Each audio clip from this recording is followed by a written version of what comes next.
Hi, let me introduce myself. My name is Vilena. I am from Ufa. Here I finished my school and graduated from the Bashkir State Pedagogical University. I've already had a bachelor's degree, but I'm still studying for having a master's degree.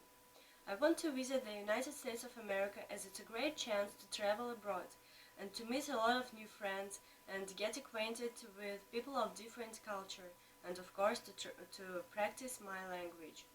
My passion is sport. I'm fond of basketball. I've even worked as a coach assistant, so I'm active, friendly, and responsible.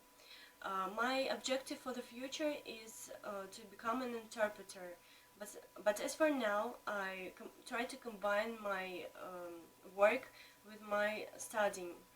I'm looking forward to the summer, and I believe that my professional skills and personal characteristics will help me to work effectively as a support staff and easily communicate with other campers.